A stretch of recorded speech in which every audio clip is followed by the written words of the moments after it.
Shaquille O'Neal just lit up the entire NBA world. LeBron James and Kevin Durant got caught right in the middle after Shaq came swinging hard at today's stars for all that load management talk. He blasted modern players for skipping games while cashing in tens of millions, and fans can't stop talking about it. Shaq didn't just stir things up, he started a full-blown storm. And the timing? Perfect. Even for me, I love the NBA game, but then I turn on to a game, right?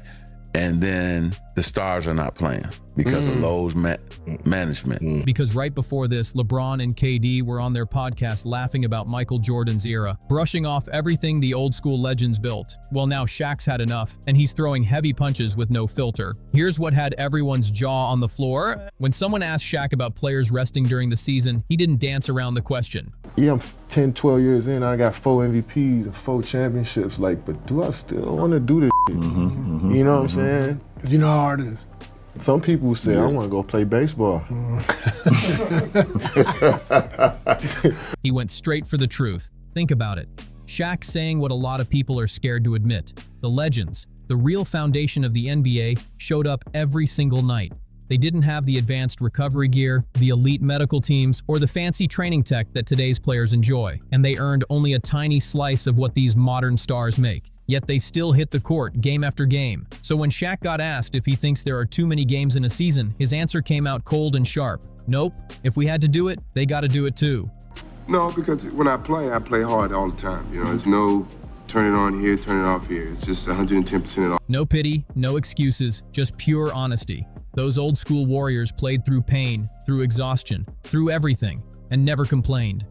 And it's just basketball. At the end of the day, it's just basketball. But you know the modern NBA wasn't gonna let that slide. Draymond Green jumped in fast, clapping back hard. And Austin Rivers, he took it even further when asked about the 65-game rule, saying he'd even push it to 70, just like Charles Barkley once suggested. This debate's getting heated. That's the big excuse modern players are running with. The old heads ruined their bodies, so why should we? Go ahead. So you want me to pay you $30 million to play 30 games? Hell no. Right. No. 80 games is fine, because I did it. He didn't stop there either. Jerry West did it, Kareem did it, Magic did it, Bird did it, Bernard King, like all the great legends before us did it. They're acting like playing basketball for millions of dollars is some kind of painful sacrifice instead of a dream job. Sitting out half the season is now being sold as self-care, like missing games somehow makes them smarter or tougher. Nikola Jokic even came out saying he thinks forcing players to play is wrong, basically admitting he doesn't want to hit the court unless he feels like it. That's the exact mindset Shaq's firing at. I mean, definitely forcing players to play. We saw what happened with the drill, but it's something that probably league wants to. I don't know. You know, the fans are there to watch me play. I want to impress that guy, way up on top, who probably worked his ass off to get a ticket. You really cared about the guy who sat in the top deck, right? Yeah, because I know he's probably yelling at me, and I want to shut him up. So if the guys are coming to watch me play, I don't want to miss that opportunity. Now, physically, if I can't do it, then I can't do it. But physically, if I can do it, and I just don't feel like doing it, that's all. And honestly, he's got a serious point. While today's players cry about too much workload, they're also cashing the biggest checks in league history. The average NBA player is pulling over $10 million a year, and some max contracts are touching nearly $60 million. Yet somehow missing games because they played 3 nights ago is now normal? Come on. And here's where things get wild. Around the same time Shaq went off about load management, Kevin Durant and LeBron James were on LeBron's Mind the Game podcast, and they decided to throw shade at Michael Jordan's legacy. Not directly, of course. They're too slick for that. But the message? Crystal clear. Durant started talking about longevity, bragging about how hard it is to stay consistent year after year. Then LeBron just burst out laughing, caught on camera. They both knew exactly what they were hinting at, making Jordan's retirement sound like he just quit, while painting LeBron's long career as proof that he's built different. Then LeBron dropped a line that really rubbed fans the wrong way. He called it just basketball. That's how he described the game that made him a billionaire, the same game that turned him into a global icon. Can you imagine Jordan saying that? Never. When someone asked Michael about his mentality, his response said it all. That's the difference right there. Jordan didn't treat basketball like a paycheck or a pastime. It was everything to him. His teammates saw it, fans felt it, and it showed every time he stepped on the floor. But LeBron and Durant weren't done throwing shade at Jordan's era. LeBron kept pushing on the podcast, diving into talk about the triangle offense, and it sounded like he was mocking it. The tension between generations just hit a whole new level. LeBron came out saying that today's game is more advanced, more complex, and tougher than anything Michael Jordan ever faced. But he didn't stop there. He pushed it even further, questioning why ring culture still matters in basketball. Can you believe? Couldn't believe that an NBA player could make $1 million. And now these guys are so lucky and blessed, and they can't play basketball 3 or 4 days a week. And I know they hide behind all the analytical bullshit from their agents and people like that. What they're really trying to do is extend their career. The way the money's been and going, depending on who you are, you're going to be able to make another $50, $70, $100 million and probably more going forward if you can extend your career 2 or 3 years. It's ridiculous. I love Charles Barkley. He's wrong. Yeah. Well, so the older guys, they played all the games. That's cool, man. And now they walk around and they're fucking knees. And later pulled big names to Los Angeles. Now suddenly, he's acting like championships don't mean much. Why? Because deep down, he knows he can't touch Jordan's 6 rings. So instead, he's flipping the script, turning the focus to longevity and stats to rewrite the narrative. Meanwhile, Larry Bird once told a story that shows exactly what the old school mindset was all about. And it's something Durant and LeBron clearly don't get. I twist my ankle, and I had a teammate, David Greenwood. He says, you twist your ankle, young fella, come over and sit with me. This is you need to. I said, no, man, I'm trying to make a name for myself. There's no way I can sit. I need to get out there and show what I'm capable of. I want to play. I want to win. I want to. Coming to practice, he's on one leg. Like he was hurt the second year. He was on one leg the whole year and played 82 games. Wow. And so he practiced every day and he played every game on one leg. And so he's like, man, MJ, why don't you just sit up? How can I be the leader of the team and sit out and y'all going through all the crap?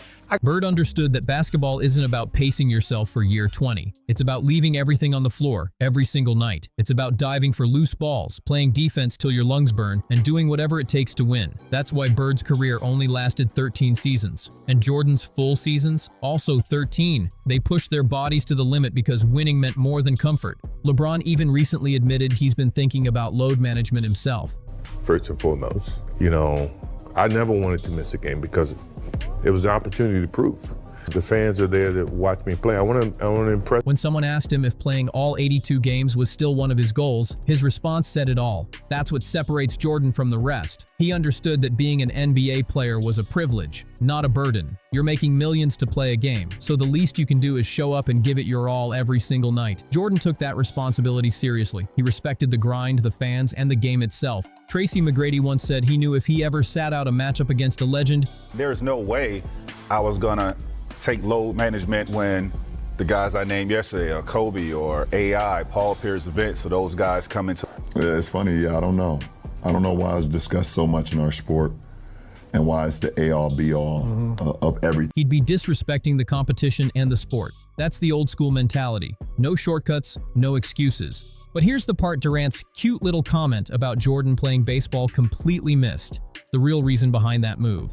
Jordan didn't just wake up one day and decide he was bored with basketball. His father, James Jordan, was tragically murdered that summer during a robbery, and it shattered him. The man who fueled his fire, the one who pushed him to greatness, was gone. So at the very peak of his career, Michael walked away from the game, not out of boredom, but out of love and grief, choosing to honor his father's memory in the only way he knew how. It wasn't weakness, it was heartbreak, and pursue the dream. They talked about playing professional baseball.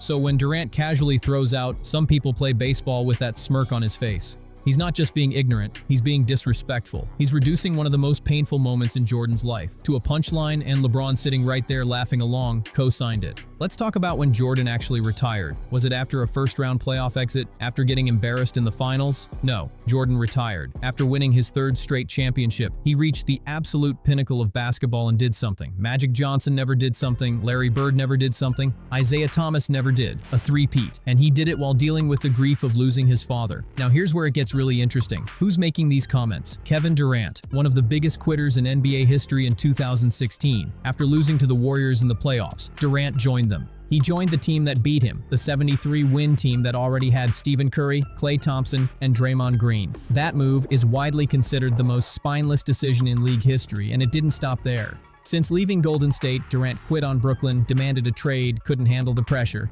Then Durant went to Phoenix. Yeah, the same guy calling Michael Jordan a quitter. The irony is wild. And LeBron? His pattern's just as clear. When things got tough in Cleveland the first time, he packed up and took his talents to South Beach. When the Heat started slipping in 2014, he jetted right back to Cleveland. Then when that fell apart, he ran straight to Los Angeles. Every time the storm hits, LeBron's out the door. No sticking it out, no grind till the end. Just a new team, a new setup, and a new excuse. Jordan wasn't built like that. He chased perfection every single season. His mission was simple: push his limits, elevate his squad, win championships, and dominate both ends of the floor. Jordan played 15 seasons total, but really only 13 full years. And in that time, he built a resume that still towers over the league today. 6 championships, 6 finals MVPs, 5 regular season MVPs, 10 scoring titles, and 9 all-defensive team selections. That's not just greatness, that's basketball perfection. Now let's stack that up against LeBron and Durant. Together, between them, they've played a combined 39 seasons, almost 3 times Jordan's peak. And what do they have to show for it? 6 championships total, 5 MVPs, 6 finals MVPs, 5 scoring titles, and just 5 all-defensive team nods. Nearly 40 years of basketball between them, and they still can't match what Jordan did in basically a decade. That's not just a stat, that's a reality check. So when Shaquille O'Neal called out today's players, he didn't just start a fight. He exposed the gap between legends and influencers. Shaq, Jordan, Bird, Magic. Those guys didn't hide behind excuses, didn't sit out games because of fatigue, and definitely didn't laugh at the generation before them. They honored the game, respected the fans, and gave their all every single night. If you agree with Shaq and believe the game needs that old school fire again, smash that like button. Drop your thoughts in the comments and let's talk about it. And for more deep dives into the real stories behind the sport, make sure you subscribe to Sportura Legends. This conversation, it's just getting started.